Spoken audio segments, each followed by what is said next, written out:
Srimad Bhagavatam by Kamala Subramaniam.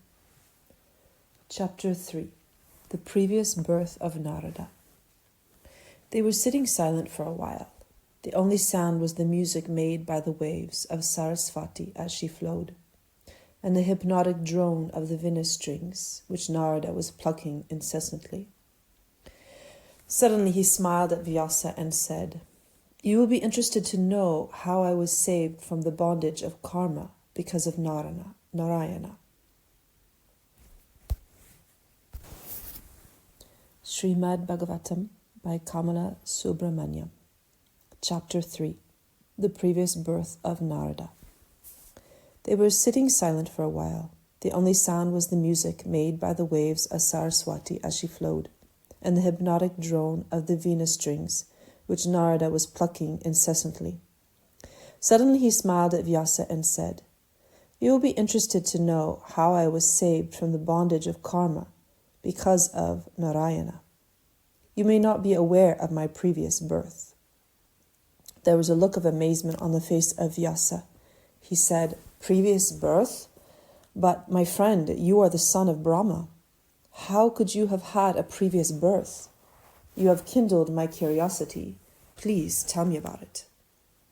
"I am talking of the previous kalpa," said Narada, with a reminiscent look on his eyes. "There was a Shrudha woman who was working in the ashramas of the rishis. I was her only son. Once, during the rainy season, a group of sages came to the ashrama where my mother was a servant. They were to spend the 4 months there.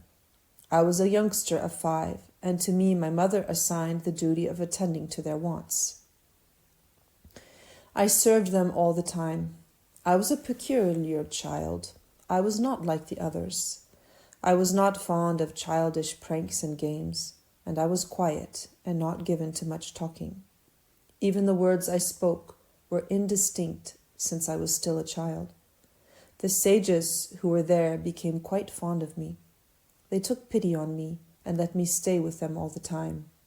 They were sorry for me, I think, and they let me stay with them all the time. Once, while washing the vessels out of which they had eaten, I happened to eat what was left, and that made my mind pure.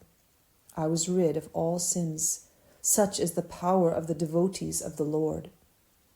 These bhaktas would spend all their time singing the praises of Narayana, and I became engrossed in the stories which they recounted, and I became enamored of Narayana. The songs which spoke the greatness of him made me think on him, and to me nothing else seemed to matter. Day and night I was thinking only of him. I came to realize that I was something beyond Maya, the illusion that the body is real. I had learnt so much all because of the Hari Kirtana, which I was hearing constantly. The Rajoguna and the Tamoguna, which were in my mind, were all washed away. And in the meantime, the 4 months came to an end, and the sages were ready to depart. They looked on me who was standing there with tears flowing from my eyes. They knew that I was a fit disciple, and in their infinite kindness, they taught me the secret of realizing the truth. They taught me that dedication of all one's actions to the Brahman would cure one of the tapatrayas: adhyatmika, adidaivika, and adibhautika. Action which is performed in the world with a desire for returns involves man further in the coils of Maya. These same actions, however, when performed without any desire, with a dedicated frame of mind, will only hasten to break the bonds of Maya. Knowledge of the Brahman, wedded to the path of devotion, will help man to perform actions dedicated to the Lord. Soon, very soon, the conditioned Atman will find freedom from the coils and become one with the infinite. That was the lesson they taught me. Strangely enough, the technique was quite simple.